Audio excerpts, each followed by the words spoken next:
वंशी विभूषितकरान् नवनीरदाभात् पीताम्बरात् अरुणबिम्बफलादरोष्ठात् पूर्णेन्दुसुन्दरमुखात् अरविन्दनेत्रात् कृष्णात् परं किमपि तत्त्वम् अहं न जाने। कृष्णात् परं किमपि तत्त्वम् अहं न जाने। स्वस्ति श्रीगणेशाय नमः। श्रीसरस्वत्यै नमः। श्रीगुरुभ्यो नमः।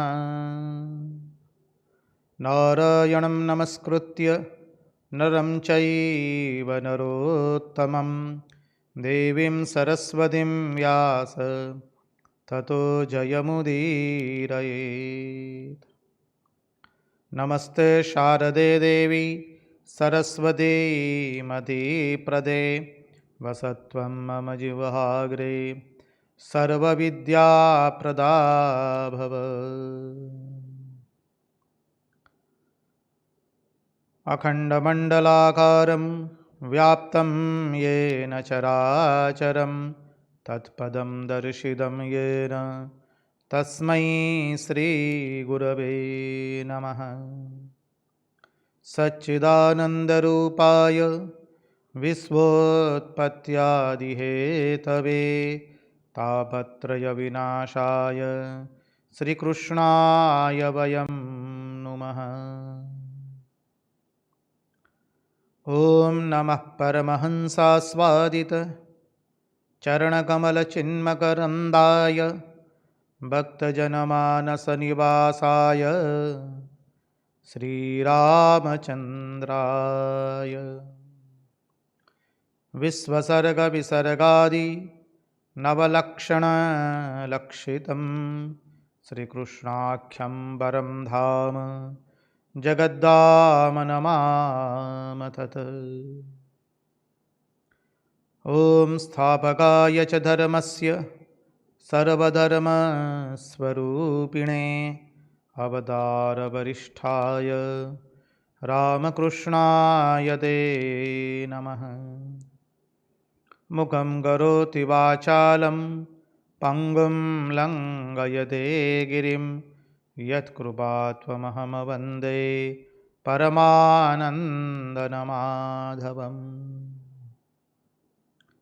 कृष्ण कन्हैया लाल की जय। भक्तवत्सल भगवान की जय। वृंदावन बिहारी लाल की जय। भागवत भगवान की जय। भागवत भक्त भगवान की जय। भगवान श्री राम कृष्ण देव की जय। ओम नमो भगवते वासुदेवाय। नारायण नारायण नारायण नारायण।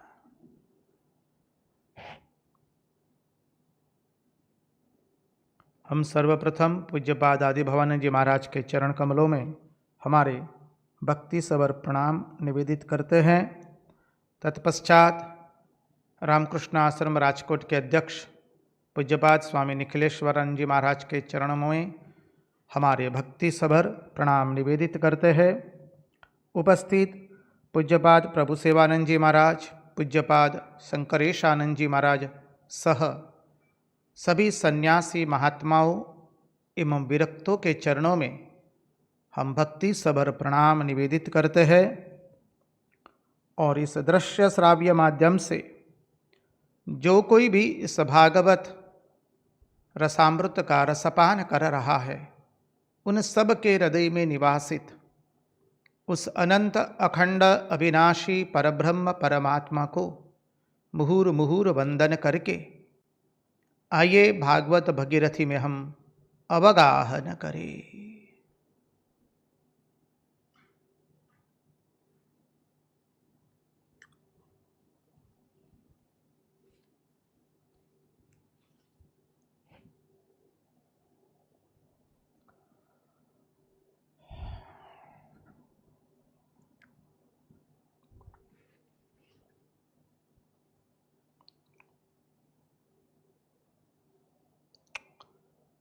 योऽन्तः प्रविश्य मम वाचमिमां प्रसुप्तां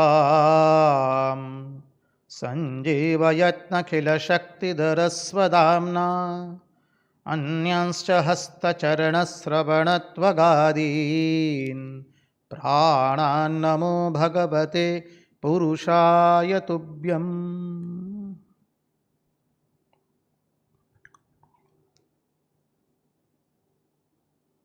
जिज्ञासु ने प्रश्न किए थे। एक जिज्ञासु पुनः पुनः निवेदन कर रहे हैं कि महाराज प्रहलाद का चरित्र थोड़ा सुनाइएगा। प्रहलाद का चरित्र हम चेष्टा करेंगे, जब ऐसा सुअवसर आवेगा हम कथा के प्रसंग के मध्य में भक्तराज प्रहलाद जी का चरित्र संक्षिप्त में ही सही, लेकिन अवश्य हम उसका श्रवण करेंगे, चिंतन करेंगे और भक्तराज प्रहलाद की महिमा का गान करेंगे। द्वितीय शंका है, महाराज यदि उद्धव जी के अंदर में ज्ञान था, इतने विद्वान थे, साक्षात बृहस्पति जी के शिष्य, बाल्यावस्था से भगवान श्री कृष्ण की पूजा करते हैं, तो फिर भी जब उनमें भक्ति थी बाल्यावस्था से, तो भक्ति तो प्रेम के बिना नहीं आती है। तो फिर उनको प्रेम की शिक्षा देने के लिए भगवान ने क्यों व्रज में भेजा? देखिए, इस गूढ़ार्थ तत्व को यदि आप प्रतिदिन भागवत सत्संग का श्रवण करते हैं तो इतने दिनों में हमें पता चल गया है कि गोपियों का प्रेम सर्वोत्कृष्ट प्रेम है।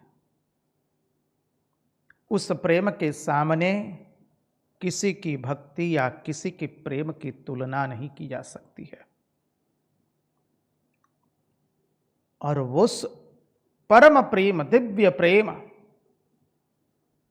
विशुद्ध प्रेम जिसको कहते हैं, उस प्रेम की शिक्षा और दीक्षा उद्धव जी के जीवन में नहीं हुई है। ये सब जो हम सत्संग कर रहे हैं अभी उद्धव व्रज गमन का, उसके पीछे का तात्पर्य यही है, भागवत भगवान हमको समझा रहे हैं भिन्न भिन्न तरह से।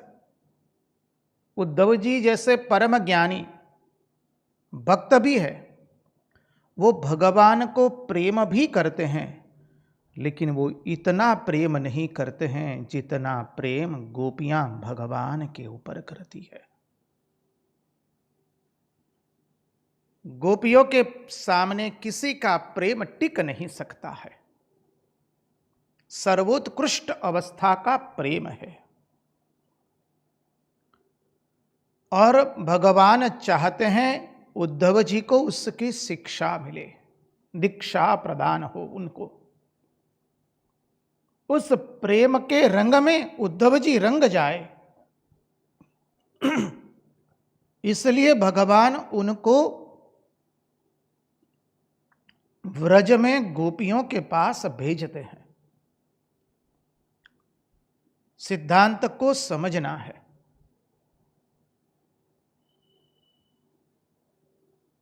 देखिए, हम पहले भी श्रवण कर चुके हैं, श्री रामकृष्ण देव के भक्त थे नवगोपाल घोष, जिनके यहाँ ओम स्थापकाय च धर्मस्य वो महामंत्र लिखा गया।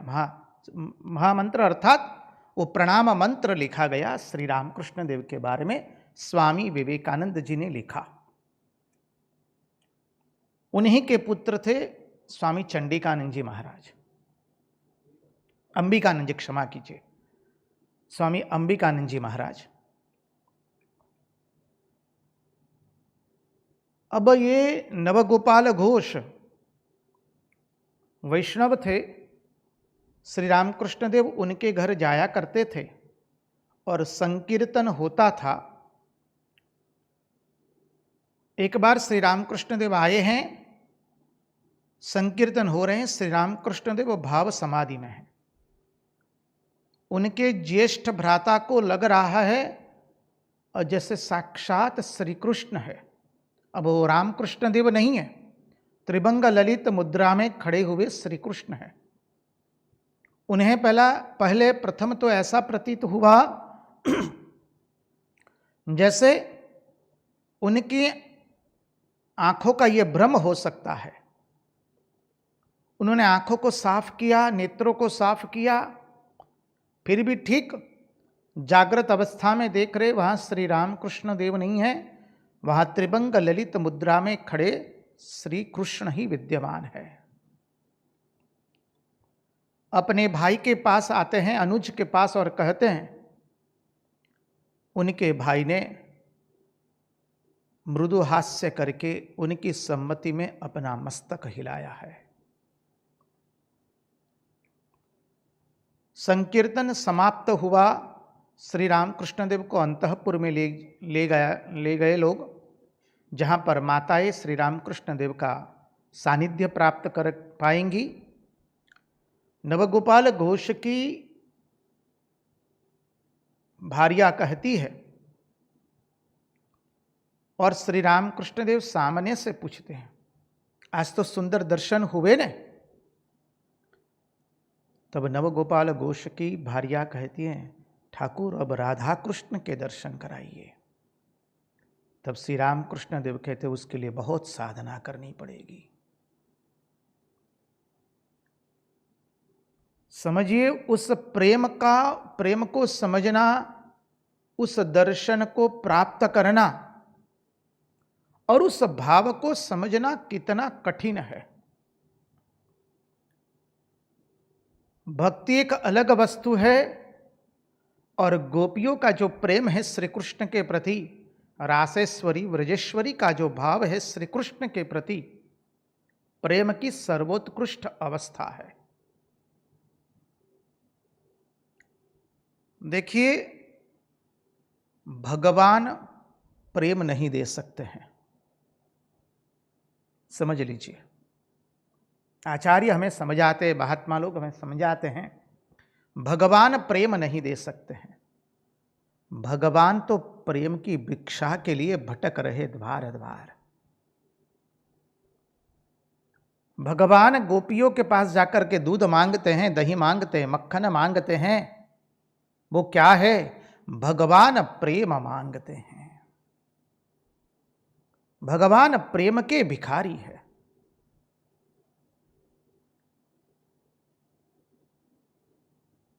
देखिए, जो धनी होता है उसको धनवान कहा जाता है। यदि धन प्राप्त करना है तो धनवान का सहवास करना पड़ेगा। उसी तरह से जो प्रेम करता है उसे प्रेमी कहा जाता है, और प्रेम सीखने के लिए प्रेमी का सहवास करना पड़ता है, प्रेमी का संग करना पड़ता है। इसलिए उस विशुद्ध प्रेम की शिक्षा उद्धव जी के जीवन में बाकी है। भक्ति है, ज्ञान है, लेकिन दोनों से परमोत्कृष्ट अवस्था विशुद्ध प्रेम की अवस्था इन गोपियों की और श्रीमती राशेश्वरी व्रजेश्वरी की है। और उद्धव जी कैसे हैं? भगवान के लिए। और भगवान के लिए उद्धव जी कैसे हैं? प्रपन्नार्ति हरो हरिहि, कल हमने देखा है, प्रपन्न आरती हरो हरिहि, हर हरिहि, संधि विच्छेद करेंगे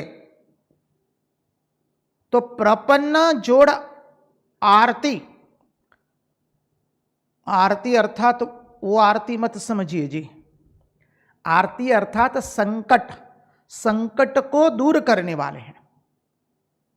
उद्धव जी के जीवन में संकट आ सकता है। क्या संकट आएगा वो आज हम देखेंगे। उद्धव जी उच्च कुल में जन्मे हैं।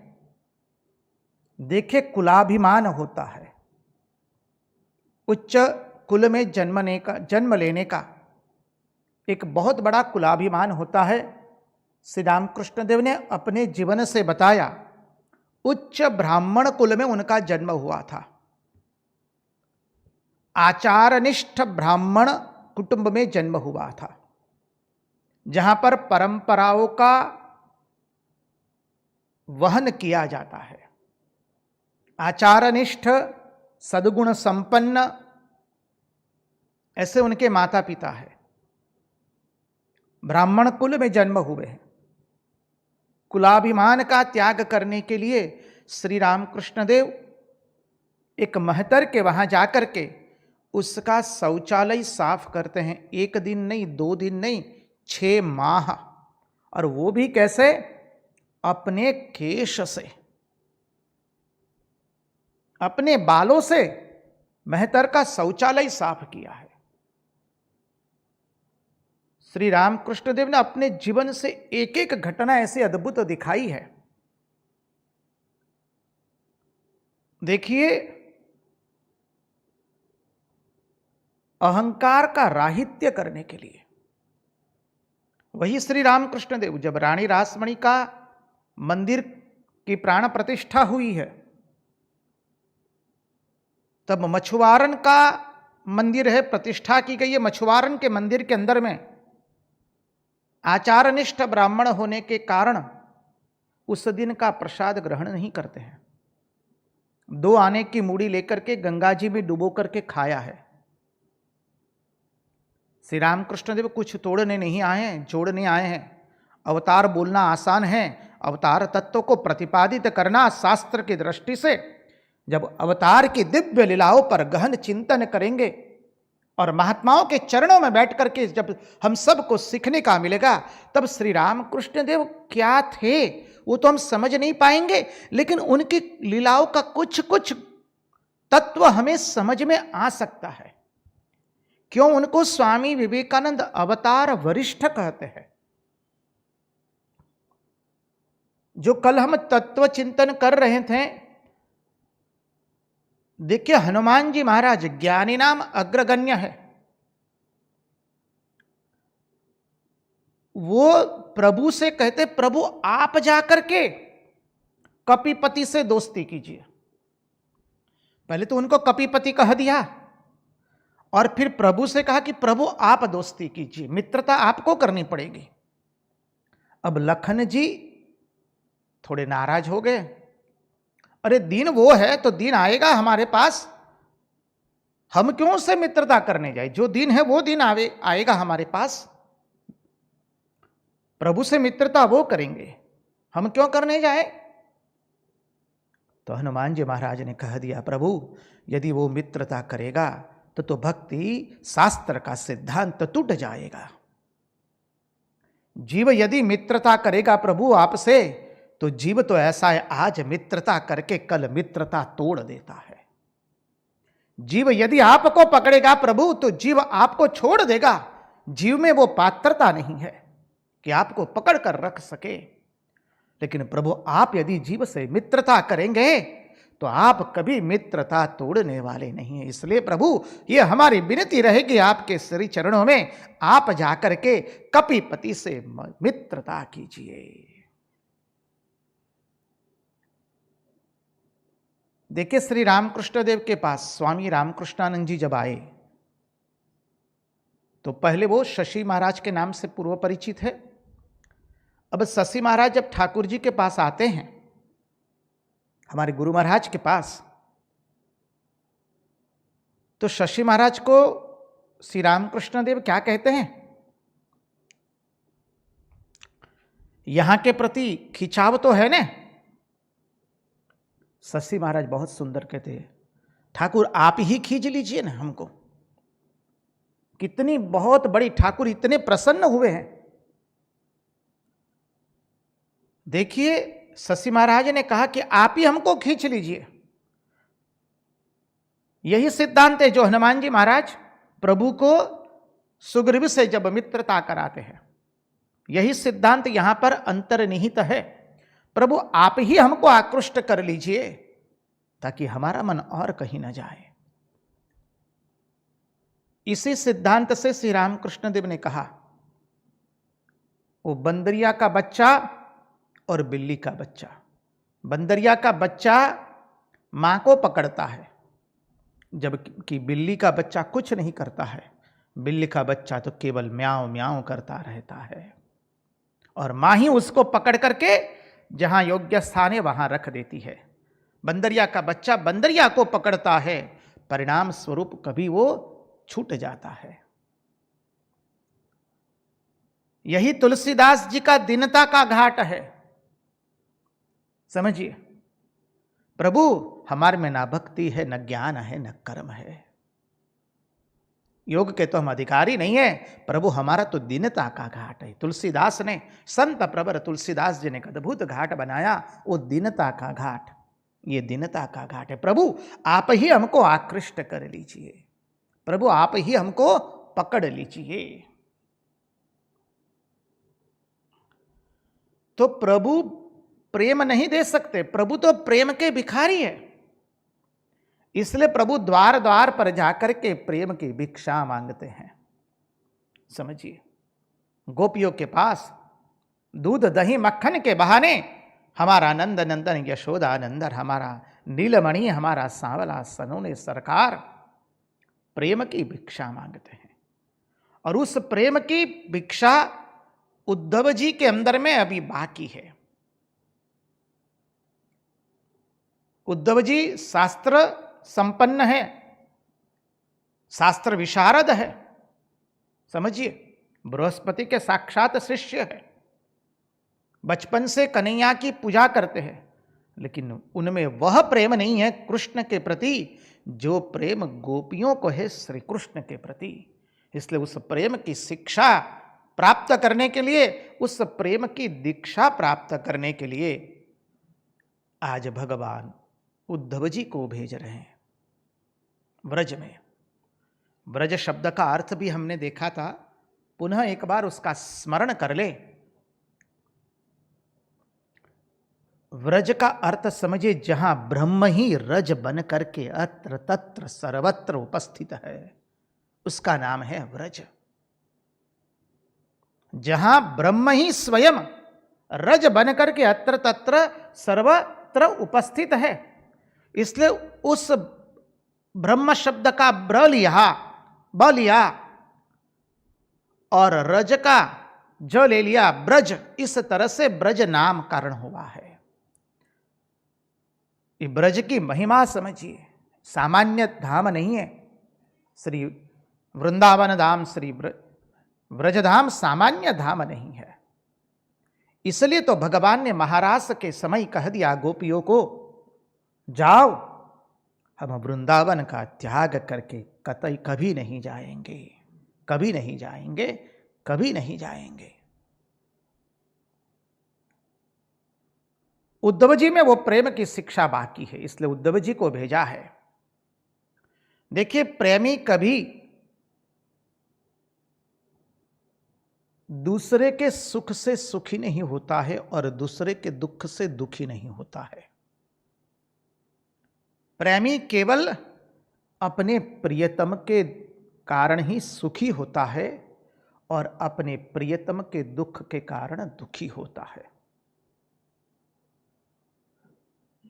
ये प्रेमी के पास अन्यत्र मन ही नहीं है।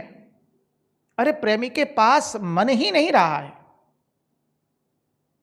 गोपियों के पास उनका मन नहीं रहा है, इसलिए तो गोपियों ने उद्धव को कह दिया, ओ उद्धव, हमारे पास कोई 10-20 मन नहीं है, एक मन था, वो तुम्हारा कपटी मित्र कन्हैया कब का चुरा करके ले गया है, अब दूसरा मन नहीं है। जो तुम हमें कहते हो कि कन्हैया का स्मरण किया करो, हमारे पास कोई मन हो तब तो हम कन्हैया का स्मरण करें। एक मन था, वो कन्हैया चुरा करके ले गया है। तो जो प्रेमी होता है वो अपने प्रियतम के सिवा और किसी का चिंतन उसके मन में होता ही नहीं है। उसका मन ही अपने पास नहीं रहा। मन तो प्रियतम को अर्पण कर दिया। जैसे श्री रामकृष्ण देव ने काशीपुर उद्यान वाटिका के अंदर में कहा ना, जब एक व्यक्ति ने कहा कि महाशय ठाकुर, आप अपने मुन को जहां पर आपको घाव हुआ है वहां पर लगा दीजिए, तो आपका दर्द तो अभी ठीक हो जाएगा। योग शास्त्र के अंदर में इसका वर्णन आता है। श्री रामकृष्ण देव ने क्या कहा, अच्छी अच्छी अच्छी, आप इतनी हीन बात करते हैं। जो मन मैंने मां जगदम्बा के चरणों में अर्पण कर दिया है, उसको मैं इस हाड़ पिंजरे के ऊपर में लगाऊं?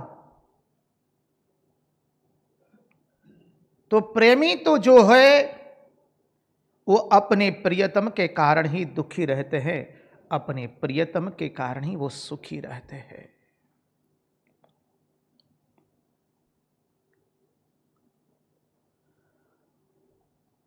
भगवान श्री कृष्ण उद्धव जी को कहते हैं, उद्धव तुम गोपियों को मेरा संदेश देना, जो कल हमने देखा। भगवान ने कहा, इन गोपियों को तुम मेरा संदेश देना, माता पिता को मेरा संदेश देना। भगवान कहते, गच्छोद्धव व्रजम सौम्य पित्रोर्नौ प्रीतिमावह गोपीनाम मद वियोग अधिम मत संदेशैर विमोचय।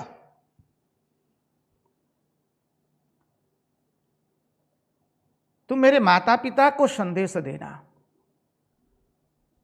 अब कल हमने देखा माता पिता का अर्थ किस तरह से भगवान कह रहे हैं।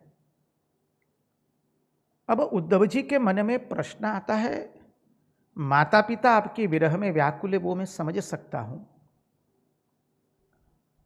लेकिन इन गोपियों को, ये गोपियां कौन है? आचार्य बहुत सुंदर तरीके से समझा रहे। बोले ये गोपियां कौन है, उनको क्या संदेशा देना है, वो है कौन?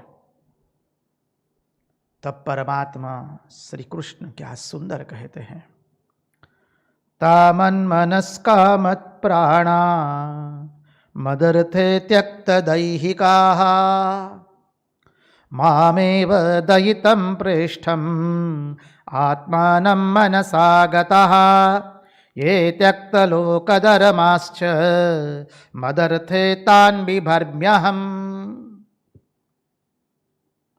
यहाँ तो भगवान ने गोपियों के बारे में कहने में कुछ बाकी नहीं रखा है।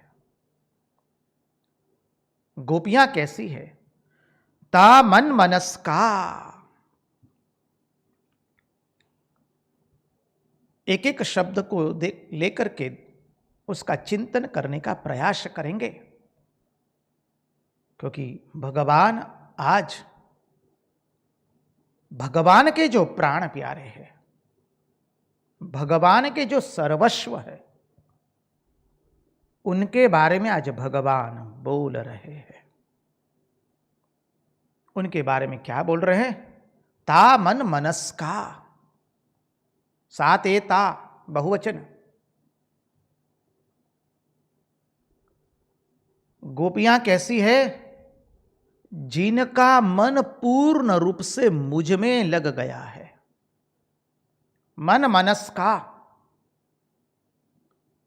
अर्थात जिनका मन उनके पास है ही नहीं, जिनका मन पूर्ण रूप से मुझ में लग गया है। दूसरा अर्थ की दृष्टि से देखे तो जिसका मन मैं बन गया हूं, जिसका मन मैं स्वयं बन गया हूं। तीसरा अर्थ देखे, जिसका मन अब रहा ही नहीं, केवल मन का आकार मात्र रहा है, इससे अतिरिक्त कुछ नहीं रहा है, केवल आकार मात्र रहा है। देखिए, भगवान ने कह दिया ये गोपियां कैसी है। बोले ये वह है जिनका मन उनके पास नहीं है, जिन्होंने अपना मन मुझे दे दिया है, अर्थात मन का लोप हो गया है। लोप हो गया अर्थात मन तो है, जैसे श्री रामकृष्ण देव हमें समझाते हैं, रस्सी जल गई है तो उस रस्सी से अब बांधने का काम होने वाला नहीं है। तलवार सोने की हो गई तो उससे अब काटने का कार्य हो सकता नहीं है। उसी तरह से उनका मन पूर्ण रूप से मुझ में लग गया है। अरे उद्धव, केवल मन का आकार मात्र रहा है। अरे उद्धव, उनका मन मैं बन गया हूं, पूर्ण रूप से कृष्णाकार वृत्ति हुई है, पूर्ण रूप से भगवदाकार वृत्ति हो गई है। हम देखेंगे, हमने देखा भी है, आने वाले प्रसंग में हम उसका चिंतन भी करेंगे।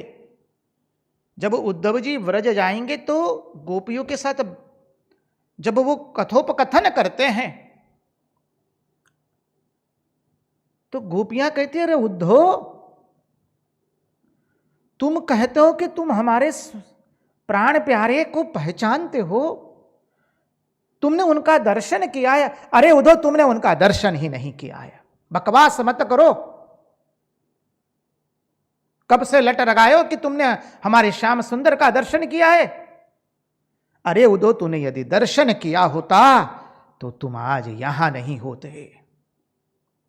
जो हमारे श्याम सुंदर का एक बार दर्शन करता है वो जगत को कभी देख नहीं पाता है। उसके नेत्र उसके अतिरिक्त और किसी को देखते ही नहीं है। अरे उद्धव, तुम्हें दिखाई नहीं देता है? देखो सामने उस वृक्ष पर हमारा श्याम सुंदर विराजित है। अरे देखो, उसकी तुम्हें मधुर बंसी नाद नहीं सुनाई दे रहा है? और एक गोपी बावरी बन करके दौड़ती है, हाथ खुले करके, और वृक्ष को आलिंगन लगाती है। श्याम सुंदर तो यही है, श्याम सुंदर हमें छोड़कर कहीं गए नहीं है। गोपियों का भाव समझने का प्रयास कीजिए। हम तो बुद्धि से, और वो भी विषयाग्रस्त हमारी बुद्धि, हम क्या समझ पाएंगे? हमारी जड़ विषयाग्रस्त बुद्धि से जो भी थोड़ा बहुत किंचित अफाट समुद्र में से किंचित बिंदु यदि हम समझ पाए तो हमारा जीवन धन्य बन जाएगा। देखिए, श्री रामकृष्ण देव ने राधा भाव से जब साधना की तो क्या हो गया? आप लोग वो जानते हैं, श्री रामकृष्ण देव का बायां पैर पहले गिरने लगा। वो गोपी भाव से अपने आप को सजाते थे, राधा भाव से अपने आप को सजाते थे, तिरछी आंख करके देखना शुरू कर दिए। और जब अपने आप को सजाते थे तो कोई पहचान नहीं पाते थे कि ये कोई पुरुष है। लीला प्रसंग में आप विस्तृत रूप से उसका श्रवण कर सकते, उसे पढ़ सकते हैं। ऐसे ही वृंदावन के अंदर में एक वृंदावन के कोकिल महात्मा हो गए, जिनके ऊपर में तो पूज्यपाद अखंडानंद सरस्वती जी ने भी बहुत सुंदर लिखा है। जिनके वांगमय शरीर के चरणारविंद में बैठकर हम कुछ भी श्रवण करते हैं, उनके नाम मात्र से हम उनके चरणों में साष्टांग दंडवत प्रणाम करते हैं।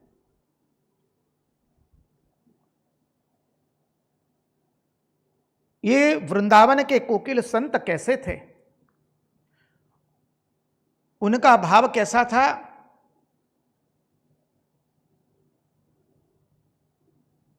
जब हमारे राघवेंद्र सरकार ने मां जानकी जी को वाल्मीकि ऋषि के आश्रम में भेज दिया है,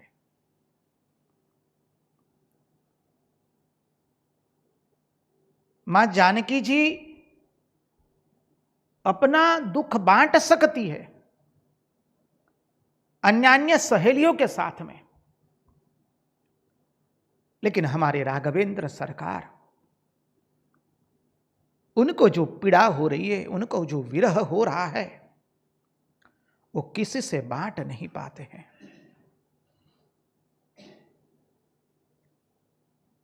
अब ये महाराज की साधना क्या थी? वो स्वयं कोकिल बन गए और राघवेंद्र सरकार की व्यथा को वो मां जानकी जी के पास जाकर सुनाते थे, और मां जानकी जी की पीड़ा को वो राघवेंद्र सरकार के पास आकर सुनाते थे। और उस भाव में ऐसे तन्मय हुए, ऐसे तन्मय हुए। एक दिन स्नानागार में स्नान कर रहे थे और उस भाव में इतनी तन्मयता हो गई कि उस स्नानागार के पत्थर पिघल गए, पत्थर पिघल गए, उनके चरणों के चिन्ह बन अंकित हो गए उस पत्थर पर। महात्मा ने कितनी कोशिश की उसको मिटाने की ताकि जगत जान न पाए, लेकिन वो मिटाए मिटे नहीं, पत्थर पिघले, ठीक नहीं हुए।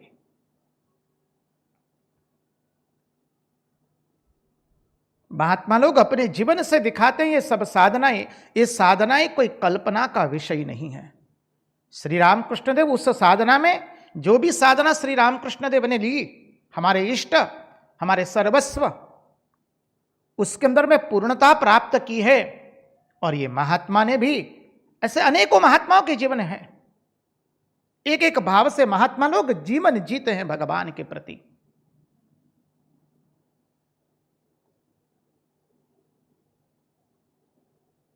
तो मूल तात्पर्य हमारा इस घटना से कहने का जो है वो यही है, जब व्यक्ति जिस भाव की साधना करता है उसका शरीर उस भाव में बन जाता है, उसके मन की वृत्ति केवल बनती नहीं है, उसका शरीर भी उस भाव में रहने लगता है।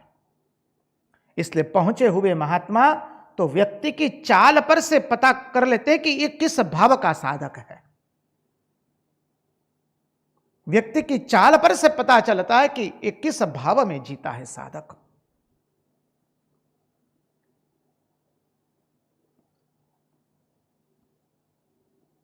भगवान कह रहे, इन गोपियों का मन ही रहा नहीं है। इसलिए गोपियों ने उद्धव को कहा, उद्धव तुमने कन्हैया के दर्शन ही नहीं किए हैं, यदि दर्शन करते तो तुम यहां नहीं आते। प्रेम के भाव को समझिए। देखिए, दान करने से धन पवित्र होता है,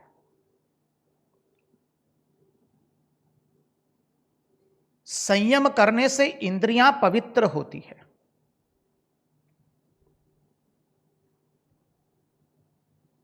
चित्त भगवत ज्ञान से चित्त हमारा बुद्धि हमारी पवित्र बनती है। शरीर को पवित्र करने के लिए हम स्नान करते हैं और मन को पवित्र करने के लिए सतत मन को परमात्मा के चिंतन में लगा के रखते हैं। इसलिए कहते ध्यान करने से मन पवित्र होता है।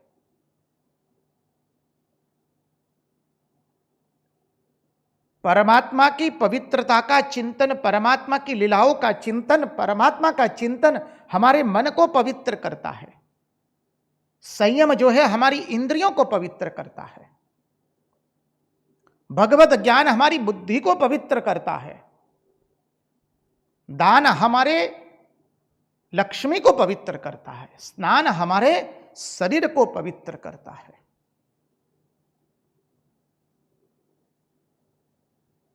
तो गोपियां कैसी है? मन मना, मन मनस्का, जिनका मन पूर्ण रूप से मुझ में मिल गया है। मैं ही उनका मन हो गया हूं, मेरे अतिरिक्त उनका कोई मन है ही नहीं, भगवान ने कह दिया। उनका अपना कुछ भी नहीं है। जहां जहां उनकी नजर जाती है, मुझे सिवा वो किसी और को देखती नहीं है। घटना का स्मरण कीजिए, जब गोपी मथुरा में कन्हैया को बेचने के लिए निकली थी दही बेचने के लिए। वहां सुंदर भाव था, हमने थोड़ा संक्षिप्त किया था उस भाव में, आज उसकी थोड़ी चर्चा कर ले। गोपी दही बेचने निकली है मथुरा की गली में और बोल देती है, गोविंद लो, कन्हैया लो, कृष्ण लो। देवकी मैया का हृदय के अंदर में जैसे एक बहुत बड़ा चीरा हो गया है। मेरे गोविंद को बेचने के लिए कोई आई है, मेरे कान्हा को बेचने के लिए?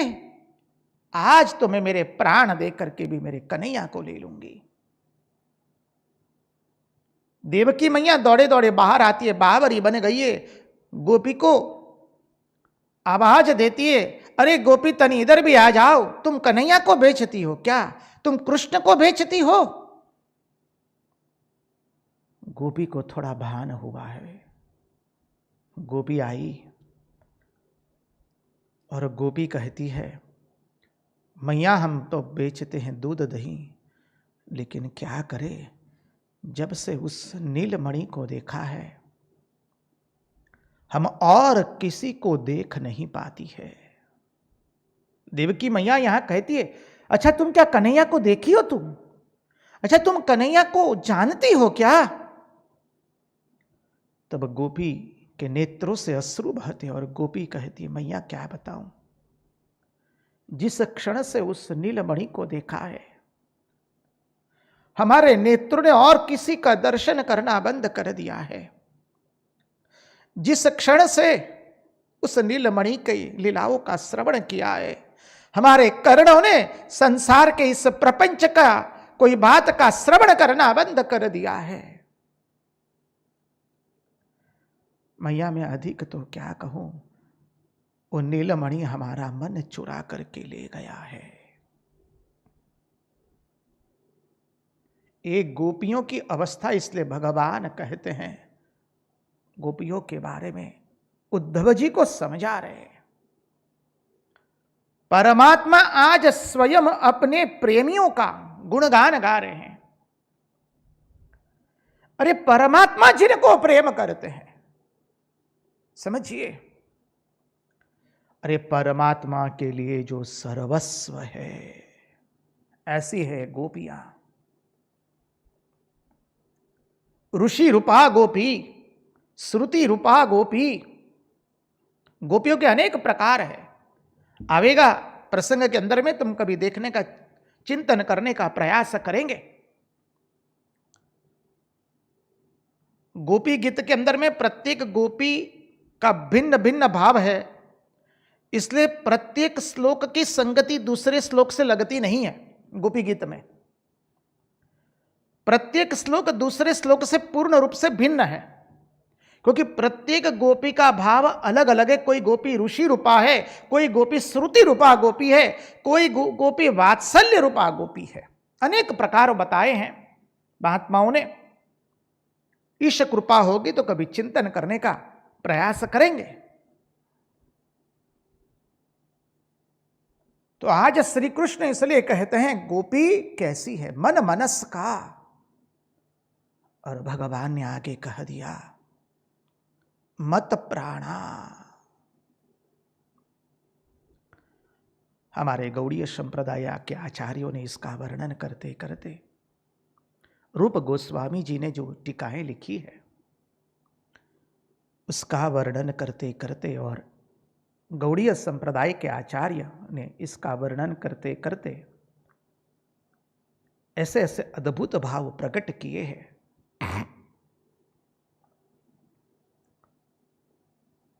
कहते हैं भगवान जब मत प्राणा बोलते तो भगवान की आंखें प्रेम के मारे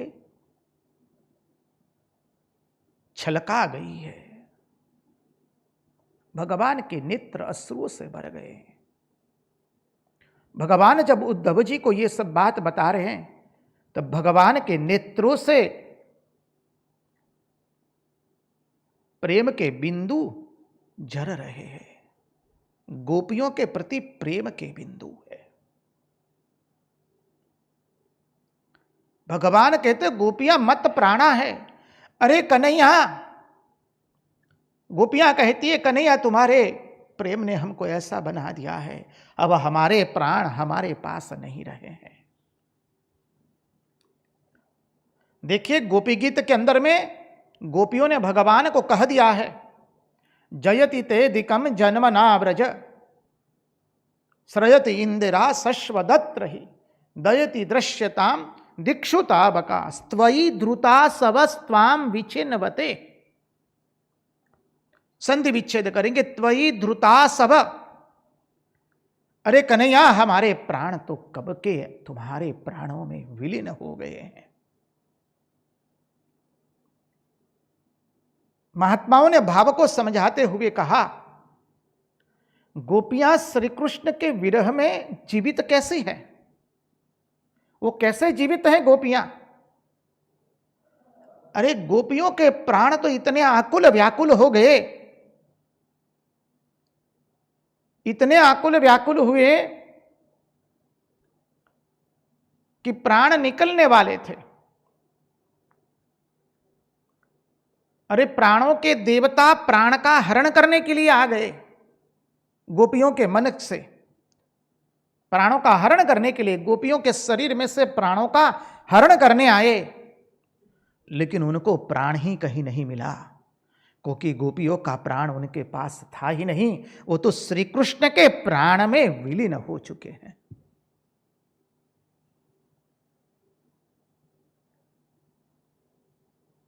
यह अद्भुत प्रेम है। इसलिए भगवान कहते हैं गोपियों के प्राण कैसे, एक गोपियां कैसे, मत प्राणा, मैं ही उनका प्राण हूं। और भगवान भी कैसे हैं? देखिए जब भगवान ने व्रजधाम छोड़ा तब भगवान गोपियों को कहते हैं, मेरे प्राण में आपके पास रख के जाता हूं। गोपियों के प्राण श्री कृष्ण हैं और श्री कृष्ण के प्राण गोपियां हैं। अर्थात श्री कृष्ण एवं गोपियां श्री राशेश्वरी व्रजेश्वरी सभी गोपांगनाएं और श्री कृष्ण कोई भिन्न नहीं है, वही एक ही तत्व है।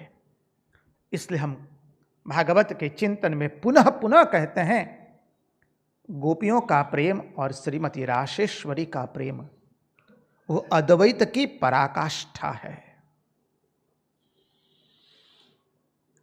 समझिए,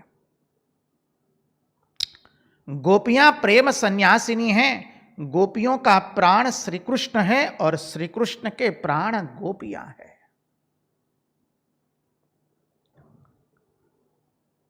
देखिए आगे भगवान कहते मदर्थे त्यक्त दैहिकाहा, उन्होंने मेरे लिए अपने देह के सभी धर्मों का त्याग कर दिया है।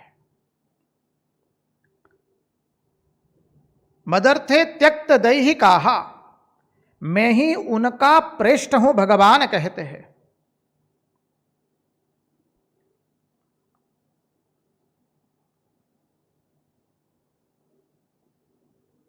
अब भगवान उद्धव जी को ये बता रहे हैं, उसके पीछे का तात्पर्य श्रवण रखिए, श्रवण कीजिए और मनन कीजिए।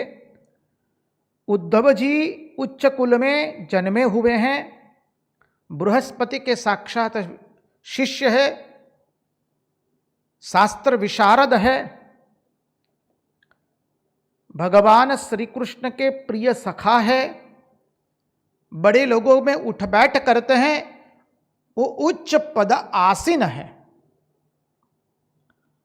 अब भगवान कैसे प्रपन्नार्थी हरोहर ही,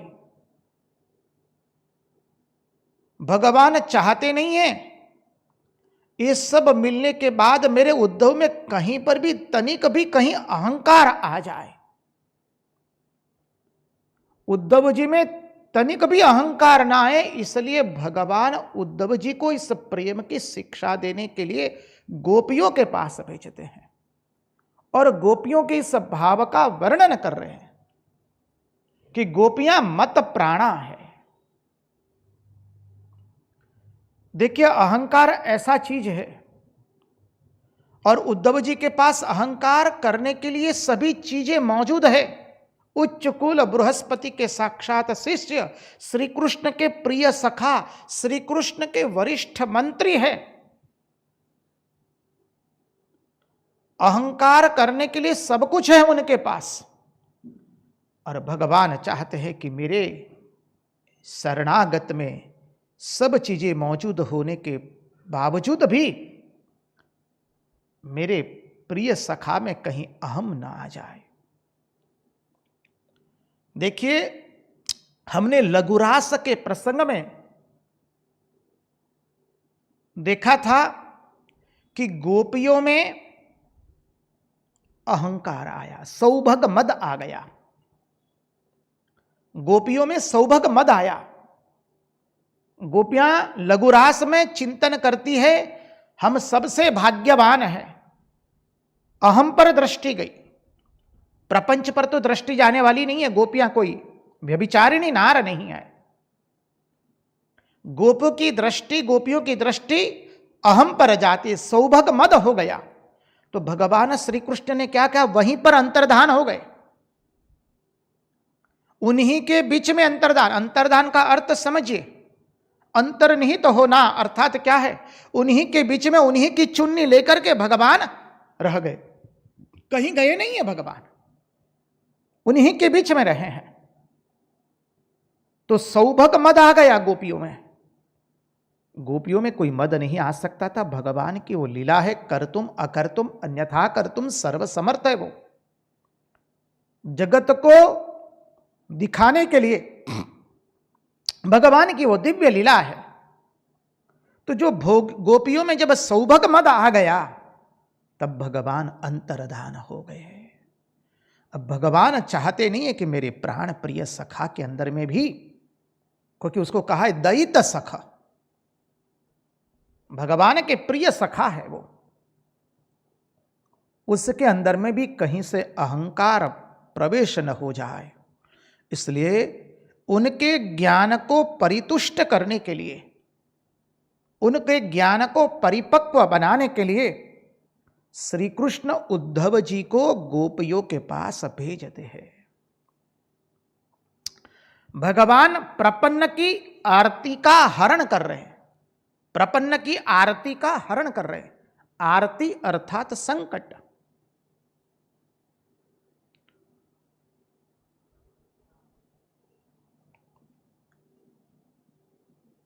इसलिए उनके पर संकट ना आए अहंकार का, इसलिए भगवान उन्हें व्रज धाम में भेज रहे हैं प्रेम की शिक्षा देने के लिए।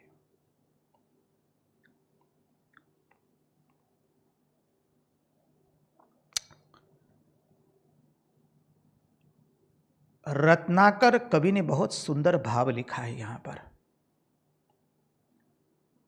भगवान जब उद्धव जी का हाथ पकड़े, पाणी ग्रहण किया है, हमारे गौड़ीय संप्रदाय के आचार्यों का कहना है कि उद्धव जी तो भगवान को सखी भाव से बजते भी थे। तो उस सखी भाव की परितुष्टि के लिए भगवान उद्धव जी को व्रज भेज रहे हैं। रत्नाकर कवि ने बहुत सुंदर लिखा है। श्री कृष्ण कहते हैं गोपियों के बारे में कि हमारे हृदय आकाश के अंदर में, हमारे हृदय आकाश में जब किशोरी जी का मुखचंद्र प्रकट हो जाता है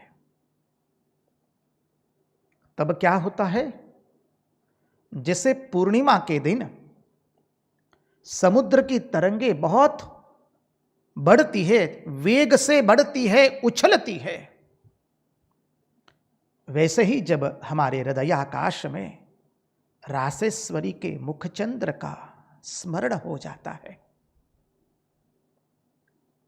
हमारे हृदयाकाश में रासेश्वरी के मुखचंद्र जब प्रदीप्त हो जाता है,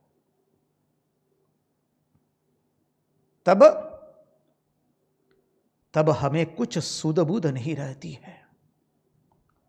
हमारे हृदयाकाश में भी बहुत तीव्र वेग से वायु चलने लगती है, और वायु जो चलती है उसका ताप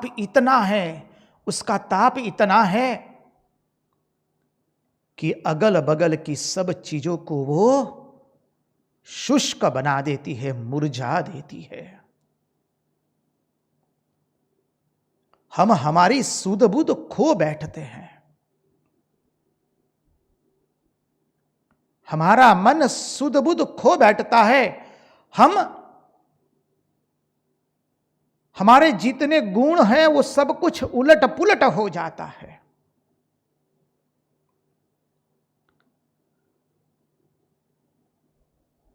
हमें कुछ सूझता नहीं है, भगवान कहते हैं। हमारे हृदयाकाश में जब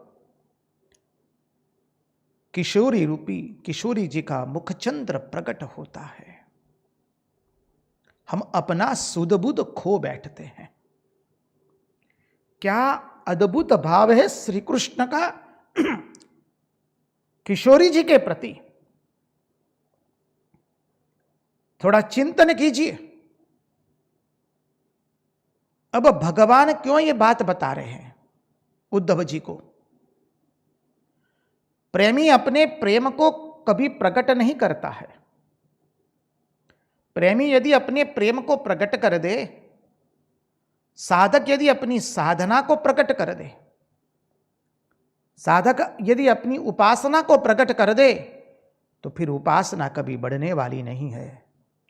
और प्रेमी यदि अपने प्रेम को प्रकट कर दे, तो फिर उसका प्रेम कभी बढ़ने वाला नहीं है। समझिए। इसलिए हमने इस तत्व का चिंतन किया था महारास की लीला में। आइए फिर से उसका हम चिंतन करें। प्रेमी जब सोचने लगता है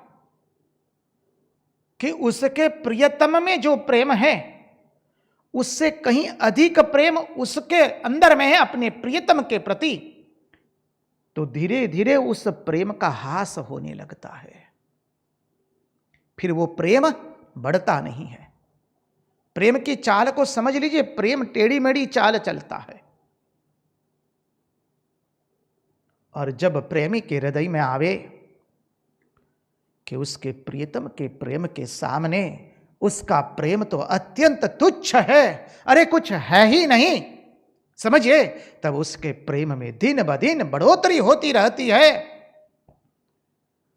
इसलिए साधक सोचते हैं भगवान ने हमें जो प्रेम किया है उसकी तुलना में हम कुछ भी भगवान को प्रेम नहीं कर रहे हैं। इसलिए रासेश्वरी ब्रजेश्वरी किशोरी जी कहती है, अरे हमने तो कभी कृष्ण को प्रेम ही कहां किया है, हम क्या प्रेम करने के लायक है। गोपियां भी यही कहती है।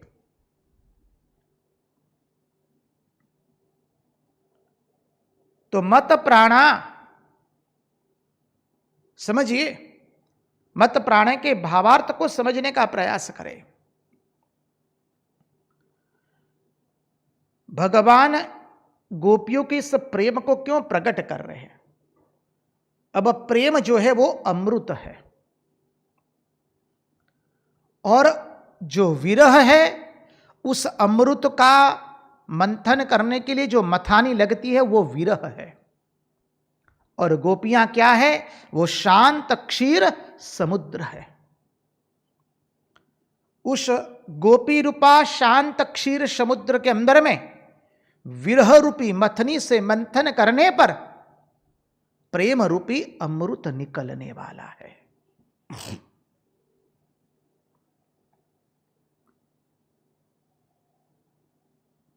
अब भगवान ये अमृत क्यों प्रकट करना चाहते हैं?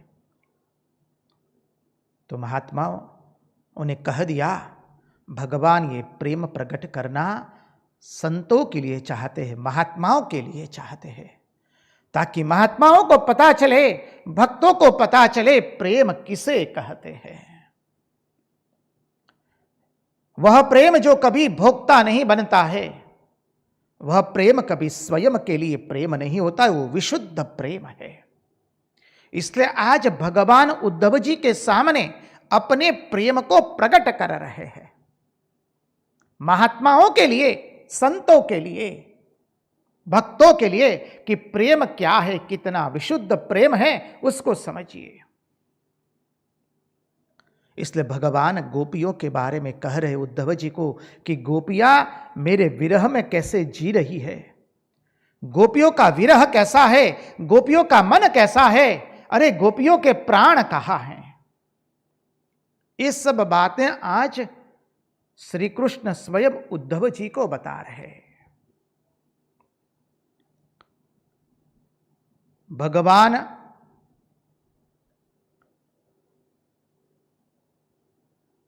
उद्धव जी के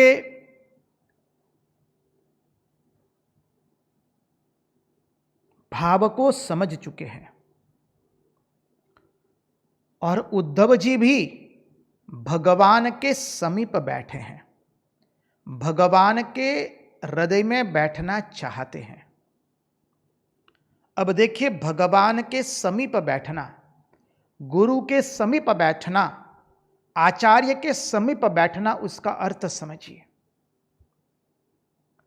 समीप बैठना अर्थात गुरु जो उपासना करते हैं उस उपासना का अनुसरण करना, उस भाव को अपने भाव में लाना और गुरु की अनुभूति को स्वयं की अनुभूति बनाना।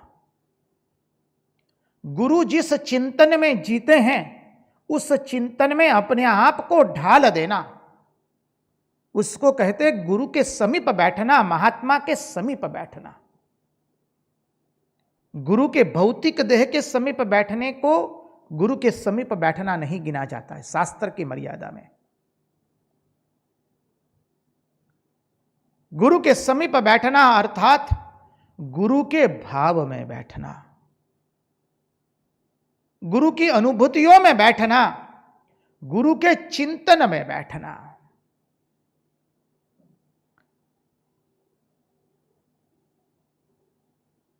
अब उद्धव जी भगवान के हृदय में बैठना चाहते, भगवान के समीप बैठना चाहते हैं, इसलिए भगवान अपने प्रेमियों के पास उनको भेजते हैं ताकि उद्धव तुम उस प्रेम में बैठ पाओ।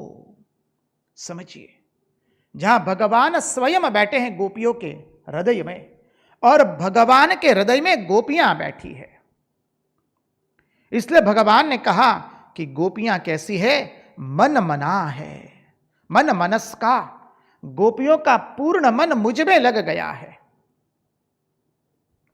अरे ऐसा मन लग गया है, वो प्रसंग का आप स्मरण कीजिए, हम लोग चिंतन कर चुके हैं। एक बार गोपी यमुना जी के पुलिन पर बैठी है, आंखें मुंद करके बैठी है। इतने में नारद जी वहां से पसार होते, नारद जी ने देखा, अरे यमुना जी की पुलिन पर गोपी, वो भी आंख मुंद करके बैठी है। नारद जी के आश्चर्य की कोई सीमा नहीं रही। नारद जी तुरंत नीचे आए, श्री कृष्ण गोविंद हरे मुरारी, हे नाथ नारायण वासुदेव कहते हैं। गोपी की आंख खुलती है, देखती है नारद जी, गोपी कहती है, गोड़ लागू बाबा, पाई लागू। नारद जी कहते हैं, अरे गोपी क्या बात है, तुम आंखें मुंद करके बैठी हो। अरे योगियों, योगी लोग जिनको अपने मन में लाना चाहते, अपने चित्त में लाना चाहते हैं, वह प्रत्येक चैतन्य भिन्न ब्रह्म वेदांतियों का, वह ब्रह्म तो तुम्हारे पास खेल रहा है, तुम्हारे साथ खेल रहा है। तुम किसका ध्यान कर रही हो अभी यहां? अब गोपी कहती, अरे बाबा, हम थोड़ी ना उसका ध्यान लगाने के लिए आंखें मुंद करके बैठी है। हम तो ध्यान लगा रही है उस नंद के छोरे को हमारे मन से निकालने के लिए। हम ध्यान करती हैं उस छोरे को मन से निकालने के लिए। बाबा हम जहां जाती है उसने ऐसा कर दिया है, उसके अतिरिक्त हमको और कुछ दिखाई नहीं देता है।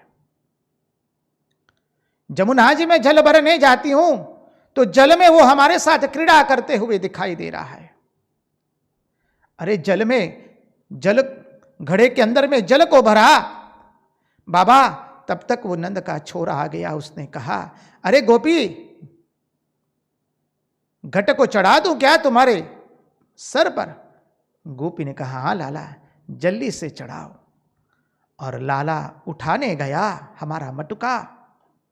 क्या बताए, हमारे हाथ से वो मटका छुटक गया और मटका गिर करके फूट गया। हम जहां जाती है वहां केवल श्री कृष्ण को ही देख पाती है। श्री कृष्ण के अतिरिक्त और किसी को देख नहीं पाती है। उसके अतिरिक्त और किसी का स्मरण नहीं हो रहा है। ये मन मनस का, ये मत प्राणा है। आगे का अद्भुत प्रसंग है। चतुर्थ श्लोक के अंदर में भगवान कहते हैं ता मन मनस का मत प्राणा मदर्थे त्यक्त दैही काहा। उस प्रसंग में प्रविष्ट होने से पहले महाराज से प्रार्थना करेंगे, एक भजन प्रस्तुत कीजिए।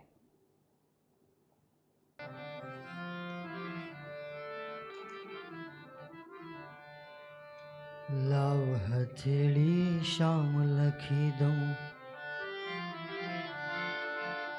लाव हथेली शाम लखी दऊं, ये हरिवर नाम लखी दऊं।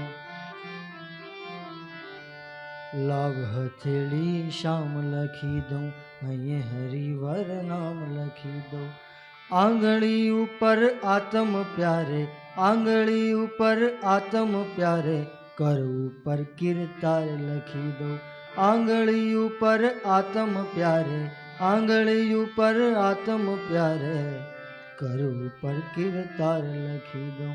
लाव हथेली शाम लखी दो, ये हरिवर नाम लखी।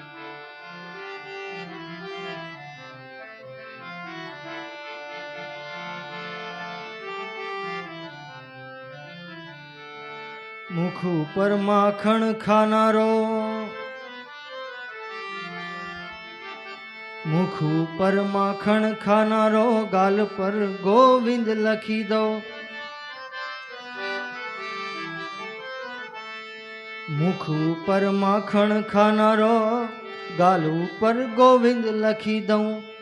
कंकण ऊपर कृष्ण कृपाळो, कंकण ऊपर कृष्ण कृपाळो, भुज पर भगवंत लखी दऊं। लाव हथेली शाम लखी दऊं, ये हरिवर नाम लखी दऊं। आंगली ऊपर आत्म प्यारे, आंगली ऊपर आत्म प्यारे, कर ऊपर किरतार लखी दऊं। लाव हथेली शाम लखी दऊं, ये हरिवर नाम लखी दऊं।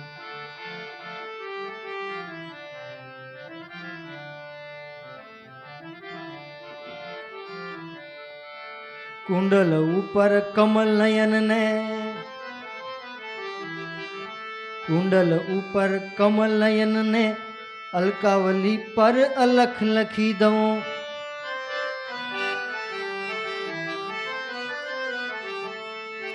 कुंडल ऊपर कमल नयन ने, अलकावली पर अलख लखी दऊं। नासिका ऊपर नटवर नागर, नासिका ऊपर नटवर नागर, नथनी पर श्रीनाथ लखी दऊं। लाव हथेली शाम लखी दऊं, ये हरिवर नाम लखी दऊं।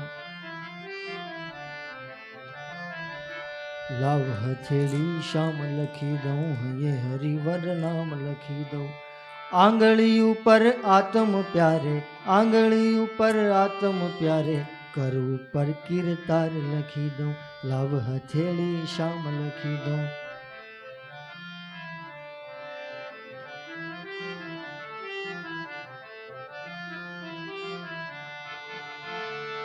अधर ऊपर अंतर्यामी हो, अधर ऊपर अंतर्यामी, बिंदी मां व्रज चंद्र लखी दऊं। अधर ऊपर अंतर्यामी, बिंदी मां व्रज चंद्र लखी दऊं। पापण ऊपर परमानंद, पापण ऊपर परमानंद ने किकी पर कृष्ण लखी दो। लाव हथेड़ी श्याम लखी दो, ये हरिवर नाम लखी दो। आंगली ऊपर आत्म प्यारे, आंगली ऊपर आत्म प्यारे, करू पर कीर्तार लखी दो। लाव हथेड़ी श्याम लखी दो, ये हरिवर नाम लखी दो। लाव हथेड़ी श्याम लखी दो, ये हरिवर नाम लखी दो। कृष्ण कन्हैया लाल की जय।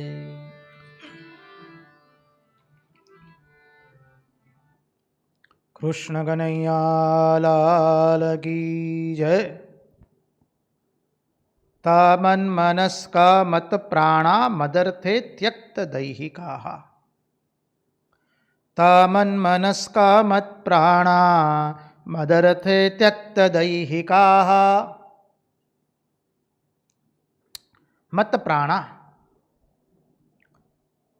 तो प्राण भी दो प्रकार के हैं, आप सब लोग जानते हैं। पंच प्राण, प्राण अपान व्यान उदान एवं समान, और पंच उप प्राण है, अंतरंग प्राण एवं बाह्य प्राण। तो गोपियों के अंतरंग प्राण केवल श्री कृष्ण ही है। हमारे शरीर में प्राण है, इसी के कारण हम अभी हाथ भी उठा पा रहे हैं, बोल पा रहे हैं। शरीर में जब तक प्राण वायु है तब तक हम लोग हलन चलन क्रियाएं कर सकते हैं।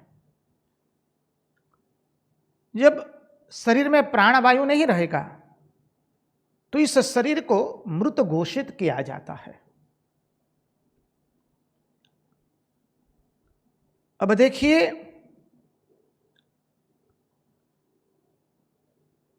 गोपियों के प्राण जो श्री कृष्ण है, उसका आचार्यों ने इतना सुंदर उदाहरण दिया है, इतनी सुंदर घटना से उसको प्रस्तुत किया है। हम तो जब ये सुने तब बलिहार हो गए हैं।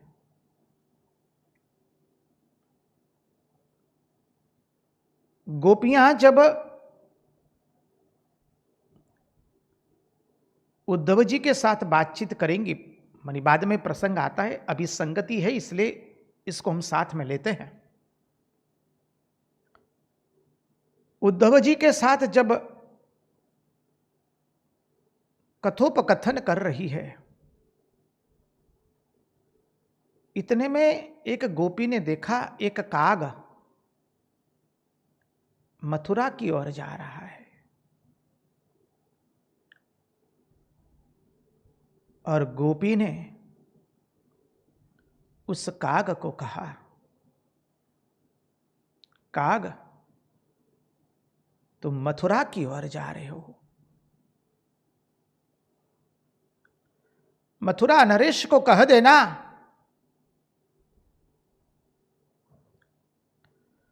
मथुरा के राजगद्दी पर बैठे हुए उस राजा से कह देना, जब घर में आग लगती है तब पहले पशुओं को बंधनों से मुक्त कर दिया जाता है। जब घर में आग लगती है तब पशु को जंजीर से मुक्त कर देते हैं, ताकि पशु कहीं न कहीं से अपनी जान बचाकर निकल जाए।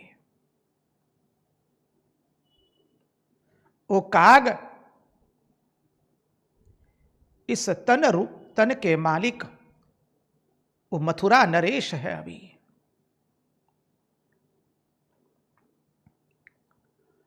उसे कह देना, ये प्राण रूपी पशु को तुम आशा रूपी जंजीर से मुक्त कर दो।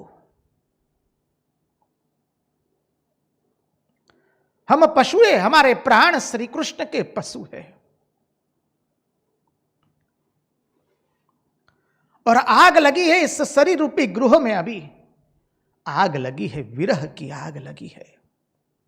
और इस प्राण रूपी पशु को आशा रूपी जंजीर से बांध के रखा है। जाओ मथुरा नरेश को कह देना, जब आग लगती है तब पशु को जंजीरों से मुक्त कर दिया जाता है।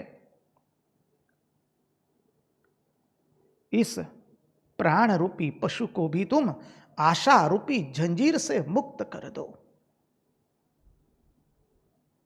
आशा क्या लगी है? कन्हैया कह के गया है कि मैं आऊंगा, यह आशा लगी है। और प्राण उसके स्वयं के प्राण, वो पशु है। हम लोग देखते हैं जब तूफान आने वाला होता है तब सरकार की ओर से भी कहा जाता है कि पशुओं को बंधन मुक्त रखना, जंजीरों से मुक्त रखना, ताकि पशु दौड़ पाए। यदि पशुओं को बांध के रखते हैं तूफानों में, अतिवृष्टि में, तो पशु अपनी जान नहीं बचा पाता है। वैसे गोपी ने कह दिया, इस प्राण रूपी पशु को तुम आशा रूपी जंजीर से मुक्त कर दो, क्योंकि इस शरीर रूपी गृह में अभी आग लग चुकी है। और किसकी आग लगी है? श्री कृष्ण विरह की आग लगी है। यह है मत प्राणा। यह सामान्य वस्तु नहीं है। इसके गुढ़ार्थ में जीतने जाएंगे, महात्माओं ने इससे दिव्य भाव प्रकट किए हैं। महात्मा कहते हैं, मदर्थे त्यक्त दैहिकाहा, जिन्होंने मेरे लिए देह के सभी धर्मों का त्याग कर दिया है। गोपियां जब श्री कृष्ण के पास आती है, अरे उनको वस्त्रों का भी भान नहीं है। ऊपर का वस्त्र नीचे हो गया, नीचे का ऊपर हो गया है। एक नेत्र में आजा हुआ अंजन आजा हुआ है, दूसरे नेत्रों में नहीं है। नेत्रों का अंजन गालों पे लगा है, गालों का अंजन नेत्रों पर लगा है। मंगलसूत्र हाथ में पहना है, हाथ के हार जो है और कहीं पहना है। यहां शरीर का भान तक नहीं है। मेरे प्रेम में ऐसे वो पागल बन चुकी है, उन्हें शरीर बोध लेश मात्र नहीं है। उन्होंने अपने शरीर के सब धर्मों का त्याग किया है। देखिए, गोकुल शब्द का अर्थ हमने चिंतन किया था, गवाम कुलम इति गोकुलम। इंद्रियों का समूह, उसका नाम है गोकुल। कई आचार्यों ने अनेक अर्थ किए। मथुरा को हृदय बताकर के कहा है। हृदय देश में परमात्मा के भीतर, हृदय देश में परमात्मा भीतर में है। हृदय देश में, उस हृदयाकाश में छुपे हुए परमात्मा सबके अंदर में, अहम सर्वभूतानाम हृदयेषु तिष्ठति, भगवान कहते हैं। लेकिन वो परमात्मा किसी के काम नहीं आता है। वह हृदयाकाश में छिपा हुआ परमात्मा, उस परमात्मा को जब तक हम अपनी इंद्रियों में न लाए, नेत्रों में न लाए, कर्णों में न लाए, चर्म में न लाए, नासिका में न लाए, अपने अधरों पर न लाए, तब तक उस परमात्मा का कोई अर्थ नहीं होता है। उदाहरण स्वरूप कहेंगे, इस संसार में जो अग्नि है, वो अग्नि तो अग्नि तत्व सर्वत्र व्याप्त है, लेकिन उस अग्नि हमारे काम की नहीं है। हमारे स्वयं का भोजन पकाने के लिए तो हमें एक ऐसी अग्नि चाहिए प्रत्यक्ष रूप में, जो हमारे भोजन को पका सके और हमारी जठराग्नि को शांत कर सके। ऐसे हृदय आकाश के अंदर में भगवान सबके अंदर में छिपे हुए हैं, लेकिन वो भगवान हमारे काम के नहीं है जब तक वो भगवान हमारी प्रत्येक इंद्रिय में ना आ जाए। इसलिए गोपियां कहती है, महिता ता प्रेयसाम प्रेष्ठे दुरस्थे गोकुल स्त्रिय।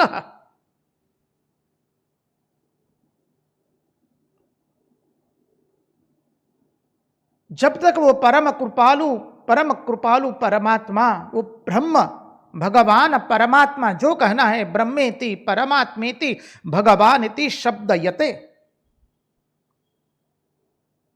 वो जब तक हमारी प्रत्येक इंद्रिय में नहीं आता है तब तक वो हमारे प्रेम का पात्र नहीं बनता है, हम उसमें रसीले नहीं बनते हैं। गोकुल की गोपियां प्रत्येक इंद्रिय से परमात्मा का स्मरण कर रही है, और देखिए उस हृदय में छिपे हुए परमात्मा को प्रकट कौन कर सकता है। इसलिए बोले, देखिए महात्माओं लोग वर्णन करते हुए समझाते हैं, महात्माओं का स्वभाव भी होता है, महात्मा का स्वभाव होता है सूप बनने का। जो सूप होता है वो सूप क्या करता है, सूप बिन जरूरी चावल को बाहर निकाल देता है, और जो जरूरी अच्छे चावल है उसको रख लेता है। सूप का काम ही है। वैसे महात्माओं का स्वभाव होता है सूप के जैसा। वो जिनसे मिलते हैं, जिससे मिलते हैं, उनमें जो सारा वस्तु है उसको वो ले लेते हैं, बाकी का वो लोग निकाल देते हैं। भक्त साधक उपासक महात्मा लोग सबका ये स्वभाव होता है सूप बनना। हमें जीवन में सूप बनना पड़ेगा। इसलिए परीक्षित राजा ने कलियुग का नाश नहीं किया है। कलियुग के इतने दुर्गुण होते हुए भी परीक्षित राजा ने कलियुग क्यों रखा है, क्योंकि परीक्षित राजा ने कली के अंदर में एक अद्भुत सद्गुण देखा। और वो सद्गुण क्या है, परीक्षित राजा ने देखा कि जो सतयुग त्रेतायुग एवं द्वापर युग में इतनी तपस्या के बाद भी नहीं मिलता है, इतने यज्ञ दान तप करने के बाद भी जो परम तत्व प्राप्त नहीं होता है, वो कलिकाल के अंदर में एकमात्र भगवान नाम स्मरण करने से सहजता से प्राप्त हो जाता है। एक कलियुग की महान महिमा है। इसलिए महात्मा लोग तो कहते हैं, अरे अच्छा हुआ हम कलियुग में आए। बोले अब कलियुग में आए हैं तो हम राम जी की लीला सुन पा रहे हैं। सतयुग में आते तो नहीं सुन पाते, क्योंकि प्रभु श्री राम तो आए त्रेता में, हमारा नीलमणि आया द्वापर के अंत में, श्री राम कृष्ण देव आए कलिकाल के अंदर में। तो अच्छा है हम कलिकाल में आए हैं। कलिकाल में आए तो राम की लीला को सुन पाते, कृष्ण की लीला को सुन पाते हैं, रामकृष्ण देव की अद्भुत लीलाओं का श्रवण चिंतन मनन कर पाते हैं। समझिए, और कलिकाल में भगवान ने हम लोगों के लिए इतना आसान कर दिया है, केवल हरिनाम करते जाओ और कुछ करने की आवश्यकता नहीं है। जितना हरिनाम करोगे, माने भी यह कह दिया कि बेटा जितना हो सके जप का स्मरण करो, भगवान के नाम का स्मरण करो। जितना भगवान नाम स्मरण करेंगे, हरे नामैव नामैव नामैव मम जीवनम कलो नास्तेव नास्तेव नास्तेव गतिरन्यथा। रामकृष्ण नामैव नामैव मम जीवनम कलो नास्तेव नास्तेव नास्तेव गतिरन्यथा। एकमात्र रामकृष्ण नाम ही मेरे जीवन का संबल है, इसके सिवा और मेरे जीवन का कोई संबल नहीं है, नहीं है, नहीं है। एकमात्र रामकृष्ण नाम, रामकृष्ण नामैव नामैव मम जीवनम, मेरा जीवन केवल एकमात्र रामकृष्ण नाम है। कलो नास्तेव नास्तेव नास्तेव गतिर अन्यथा, इसके सिवा मेरे जीवन की और कोई गति नहीं है, और कोई गति नहीं है, और कोई गति नहीं है।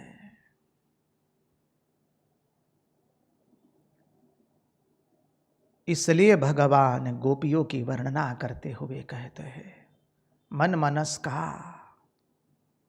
मत प्राणा मदर्थे त्यक्त दैहिका मामेव दयितम प्रेष्ठम आत्मानम मनसा गताः। अब आगे क्या कहे, आगे का अद्भुत सिद्धांत आ रहा है। आज की कथा को यहीं पर विराम देते हुए उस श्याम सुंदर हमारे सांवरे सलोने सरकार के श्री चरणों में, ओ प्रिया प्रियतम के युगल चरणार बिंदों के अंदर में हम प्रार्थना करके भगवान से यही प्रार्थना करते हैं, हमारे मन की मति गति और रति प्रभु आपके चरणों में बनी रहे। आप ही की वाणी आप ही के चरणों में अर्पण करते हुए कृष्ण कन्हैया लाल की जय, भक्त वत्सल भगवान की जय, वृंदावन बिहारी लाल की जय, भागवत भगवान की जय, सब संतन की जय, सब भक्तन की जय। ओम नमः पार्वती पतये हर हर महादेव हर।